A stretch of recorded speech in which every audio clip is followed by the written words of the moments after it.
반갑습니다. 반갑습니다. 자, 저희가 오늘 이제 이제 정리하는 입장, 지금부터 정리를 좀 해볼까 합니다. 그래서 익산 총부의 건축 양식을 쭉 한번 볼 거예요. 그래서 대충 크게 보면은 지붕을 보시면 맞배 지붕 형태가 있고요. 그 다음에 팔짝 지붕 형태가 있고 우진각 이렇게 있어요. 이제 맞배 지붕 아까 이렇게 그냥 맞배로 이렇게 맞대어 있다는 거죠.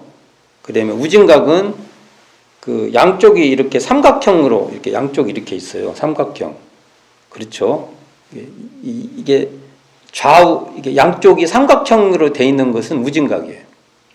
그리고 이제 팔짝 지붕은 끝허리가 삼각형이 있는데 밑으로 옆으로 이렇게 받침대 같이 이렇게 한쪽이 이렇게 쭉 나와요. 그런 거면 건물이 커요.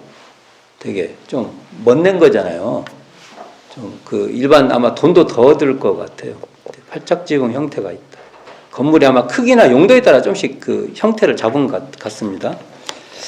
자, 근데 이제 이런 걸 그리고 이제 아까 말한 대로 무진각, 팔짝 지붕, 맞배 지붕, 우진각 지붕, 뭐 이런 것은, 인터넷 쳐보면은 그림이 떠요. 그걸 보고 총부 건물도 이제 이렇게 그냥 밑에만 보지 마시고 지붕을 보고, 지붕이 어떻게 생겼네? 그것도 한번 살펴보시기를 부탁을 드리겠습니다. 그러면, 이게 대종사님도 시대를 통과하는 분이에요. 시대. 어느 시대에 사세요. 지금 사시면 또 지금의 모습으로 사셨을 거예요. 그래서 궁금할 때가 있어요. 대종사님 지금 오시면 어떻게 사셨을까? 어떤 식으로 사실까? 궁금함이 있죠. 근데 이 시대는 일제강점기입니다. 그리고 우리가 서구 문명을 받아들일 때 참 이게 우리에 달려있죠. 그렇지만 서구 문명을 받을 때 서구 문명을 직접적으로 온 게 아니라 일본이라는 걸 한번 이렇게 필터링 해서 와요. 그래서 서구도 아니고 일본도 아니고 참 복잡한. 근데 이걸 우리가 소화를 하면 그것도 더 좋을 수도 있어요. 왜냐면 두 개를 다 하잖아요. 두 개를 다 소화하는 거잖아요. 근데 이제 소화력이 없으면 얹히죠. 얹혀서 힘들어갖고 이제. 그래서 우리가 이제 소화력이 생겨야 되는데 어쨌든 일제시대 때 이게 일제강점기에 들어오는데 대종사님의 이 총부 건물에 일제를 통한 서구 문명의 문명, 서구의 어떤 그것이 들어오고 우리의 전통적 양식이 혼재된 그런 문화 형태가 중앙총부에, 현재 중앙총부에 쭉 있는 거예요. 익산총부 건물에. 그걸 한번 살펴볼까 합니다. 그래서 대종사님은 전 이렇게 봅니다. 실용정신이 있다. 그래서 물질 문명을 유용하게 사용하는 정신 문명을 그런 정신으로 사셨다. 물질 문명을 유용하게 사용되면 잘 갖다 쓰는 거예요. 그게 우리 현재 총부에도 깃들어 있다. 보겠습니다. 그래서 먼저 도치원을 보면 전에도 한번 말씀드린 적이 있지만 도치원에서 엿 꼽는 부엌이 있는데 아마 이곳에서 엿을 고았을 가능성이 굉장히 높고요. 그러다가 제가 이게 부엌을 고쳐요. 그리고 방으로 만들거든요. 근데 이 기간이 바로 1년 뒤에 바로 했다.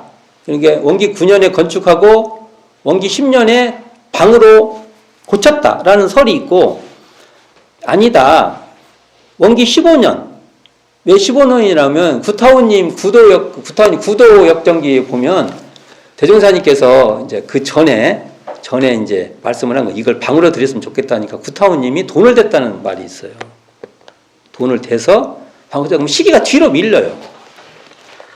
몇 년 뒤로 밀리는 거죠. 그리고 이게 알 수가 없어요. 그래서 제가 맨 앞에는 그냥 원기 10년으로 말했지만 원기 15년 정도일 수도 있다. 그걸 구타훈님이 돈을 대가지고 그 방을 드리고 그 다음에 동쪽 방을 좀 더 이렇게 요즘 말하면 리모델링을 더 했나 봐요. 그런 것이 있다. 그래서 그걸 가 보시면 여기도 현재 우진각이 뭐라고 했어요? 제가 이게 옆면이 삼각형 같이 이렇게 있다고 했죠. 우진각, 아연, 우리는 양철 지붕이라고 하는데 그래야 금방 알아듣는데 원래는 아현 지붕인가 봐. 우리는 양철 지붕. 양철 지붕으로 지금은 돼 있죠. 고쳐서. 그리고 시멘트 기와예요. 그게. 기와도 일반 우리가 기와라고 하면 항상 우리는 뭔가 이렇게 불에 푹 구워갖고 이제만 그게 아니고 시멘트 이렇게 찍어서 하는 시멘트 기와. 자세히 보면요 시멘트예요. 자세히 보세요. 이렇게 보면 시멘트입니다. 그것도 한번 재미상. 처음엔 이게 초가였죠. 초가. 그리고 꼭두마리집도 처음엔 초가였는데 이게 꼭두마리집이 사실은 제가 이제 이런 소리 잘 안 쳐. 그렇지만 이게 제가 알기로 이렇게 원기 67년으로 알고 있는데 그러면 15를 더하면은 이게 1982년 정도. 이때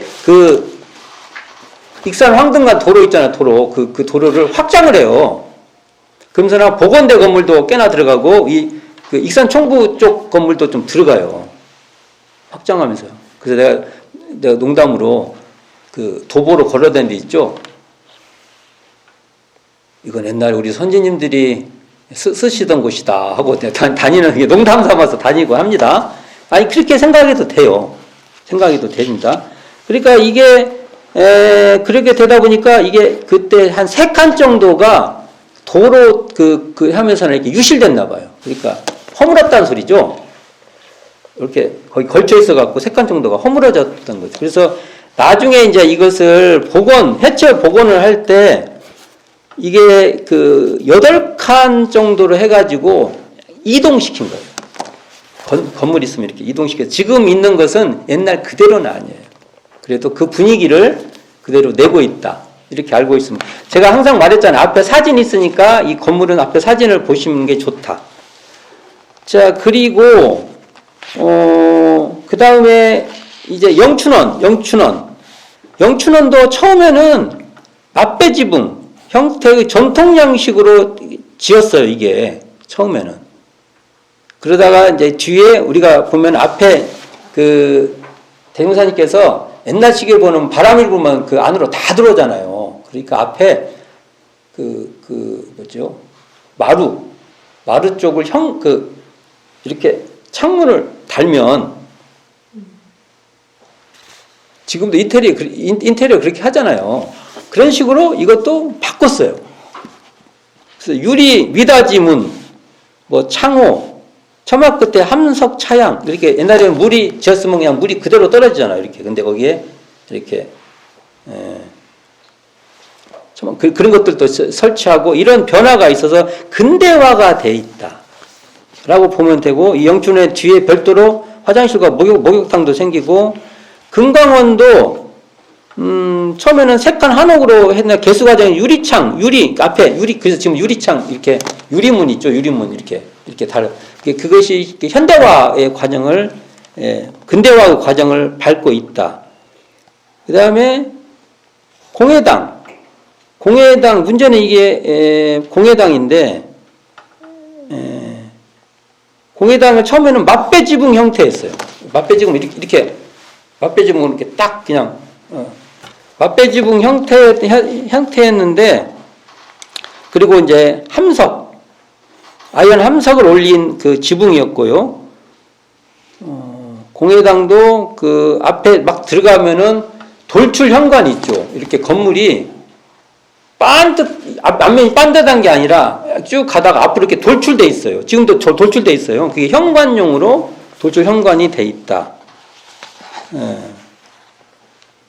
그러한 그런 건데, 거기 가보면은 지하실 있습니다. 공회당 가면. 지하실 못 찾으실 거예요. 제가 알려줘야만 찾으실 거예요. 지하실이 있습니다.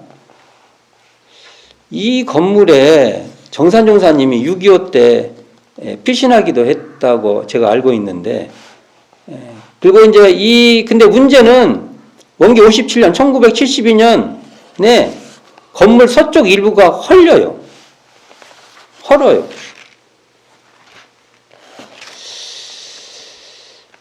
이게 헐린단 말입니다. 이게. 그러니까 통행길, 이게 통행길 확보로 인해서 일부 이렇게 절단하는 공사를 해서 서쪽 일부가 헐리게 되죠. 그러다 보니까 이게 지붕 형태를 바꿀 수밖에 없어요. 왜냐하면 한쪽을 이만큼 헐면은 이쪽은 처마가 이만큼 남고 저쪽은 작게 남고 하니까 비대칭과 이렇게 뭔가 그러니까 이게 지붕을 이제 아까 맞배 지붕이었대서 우진각 이렇게 옆면이 삼각형으로 이렇게 있는 우진각으로 바꿉니다. 그러니까 초기의 원래 모습에서 변형이 된 거죠. 재밌는 건 통행이 뭐냐면 건너가는 통행이 뭐냐면 종법원 가는 길과 성탑 가는 길이죠. 특히 종법원 가는 길에 불편하다고 그걸 절단했다는 것이 본래 아쉽습니다. 우회 길을 내든지 했어야지 그 건물을. 그래서 저는 모르겠어요. 반드시 이건 복원해야 된다고 봅니다. 복원이 되기를 바랍니다. 무엇보다도 중요한 건물이니까요. 그 다음에 구정원. 처음에 구정원이 새로 이게 할 때 이 돌출 지금 이렇게 앞에 현관으로 돌출돼 있어요. 어디를 보면 아냐면 이 책의 187쪽에 보세요. 이렇게 보면은 아까 여기 영춘원 종법실에 앞에 이렇게 유리창을 달았잖아요. 이것도 나중에 근대화를 받아들인 거예요, 이게. 그 다음에 여기 이것은 신성기 집이었어요. 근데 이걸 나중에 희사를 해서 이제 교정원으로 사무 보는 곳으로 쓰기 위해 했는데 여기에 이게 돌출된 걸 새로 단 거예요. 새로 들어올 때. 이것도 근대적 현관 개념을 들여오는 것입니다, 이게. 네. 그런 것이 있고요. 그 다음에 이제 정신원, 청하원, 송대, 이런 건물들도 비슷한데, 정신원은요, 상당히 문양, 가보면 나중에 잘 보세요. 이렇게. 문양이 있어요, 문양. 이렇게 창문에 문양, 굉장히 세련된 겁니다. 일본 일제의 문화가 들어와 있는지만 굉장히 세련된 이걸 나중에 복원하기도 힘들 거예요. 할 사람이 없을 겁니다, 지금. 그래서 이런 것들도 잘 관리를 해서, 그리고 우리가 가면 잘 이렇게 좀 살펴보세요. 야, 이런 세련된 문양이 있네. 그래서 옛날에 귀빈들이 오면 거기서 많이 주무시게 하고 그랬어요. 그럴 만한 건물이었던 겁니다. 이것도 한번 가서 문양 한번 구경해 보시기를 봅니다. 디자인에 관심 있는 분들은 이거 봐볼 만해요. 그다음에 청하원도 마찬가지인데 이 청하원도 우진각이에요. 우진각 건물인데 이게 그리고 아래채라고 하죠. 문간채라고 하죠. 문간채가 옛날에 순사 주재소가 있었는데 지금 이건 다 이제 없어졌어요. 근데 좀 아쉬워요. 이것도 그대로 두어야지 이게 필요에 의해서 공간 확보를 위해서 한 걸로 알고 있어요. 근데 좀 아쉬워요.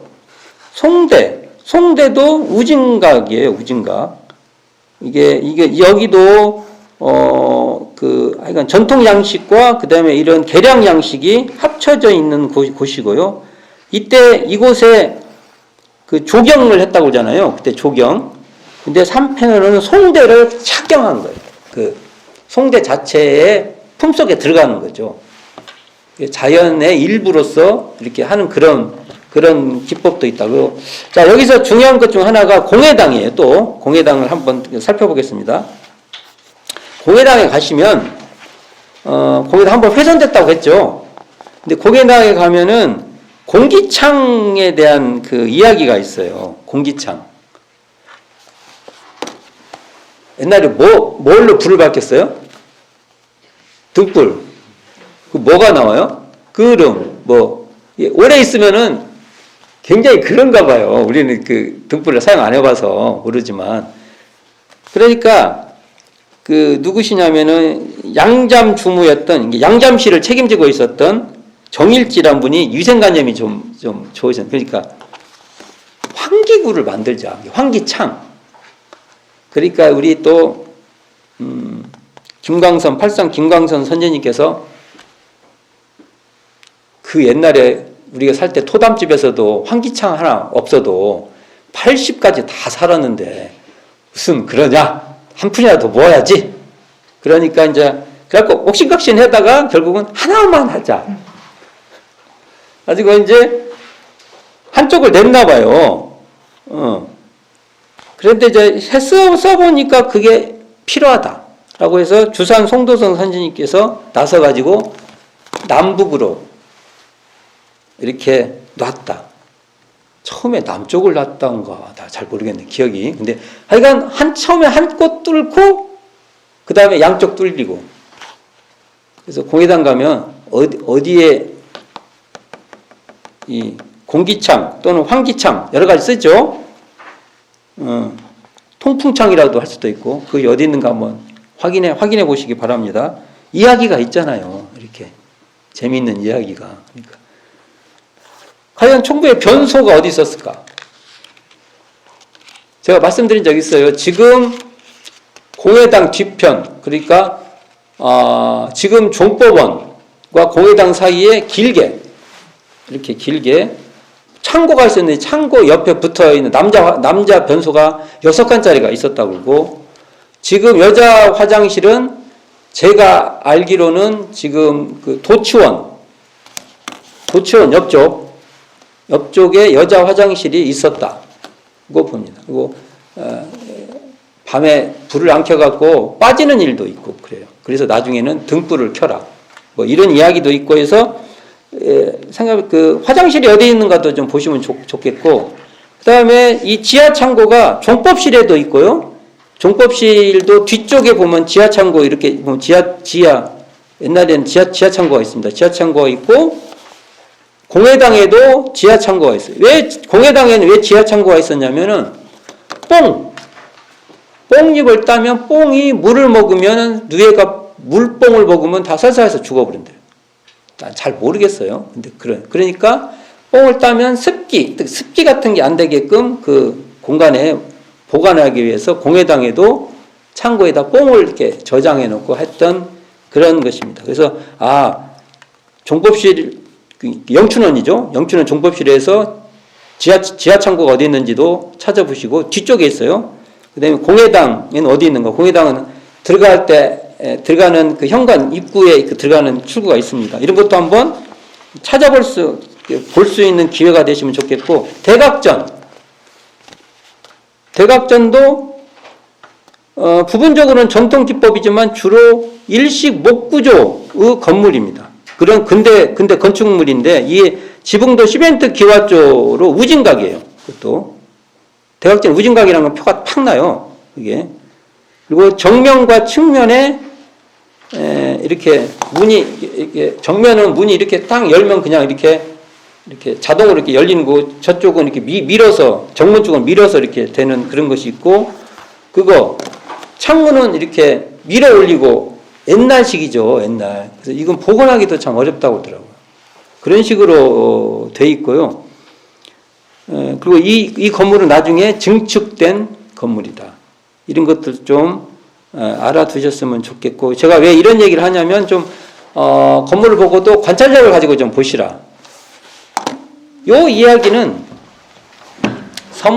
이 책 있어요. 대종경 공부 서문성 책 소개 좀 합니다. 원불교 교리대학 교재 3 교리대학을 하셨나 봐요. 총부에서 서문성 교무 윤산 서문성 교무가. 근데 여기 보면 익산총구 파트가 나와요. 이 책에 보면 자세히 써졌어요. 제가 이거 책을 써놓고 나중에 이 책을 보고 나는 정말 너무 소담하게 썼다. 자세히 하니까 이걸 보시고 총부도 한번 쭉 봐시면 좋겠다. 안타까운 얘기지만 총부 그 건물에 훼손도 좀 있고요. 훼손 있었죠.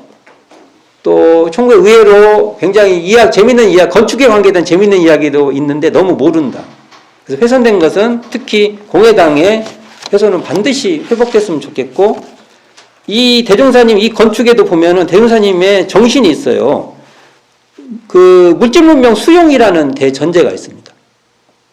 우리는 물질문명 배척하는 게 아니에요. 물질문명을 잘 사용해서 그것이 더 모든 사람에게 좋게. 그래서 유리창문, 현관, 미닫이문 뭐 이런 것들이 다 수용되고 이 편리성이 수용되어 있는 것이죠. 그래서 바로 그 전신문명과 물질문명이 병행되고 현대 물질문명을 잘 선용할 수 있는 그 정신개벽의 지혜가 우리 그 건축물에도 살아남아야 된다. 이런 얘기를 건축을 통해서 좀 확인해 보시기를 부탁드리겠습니다. 자, 수고하셨습니다.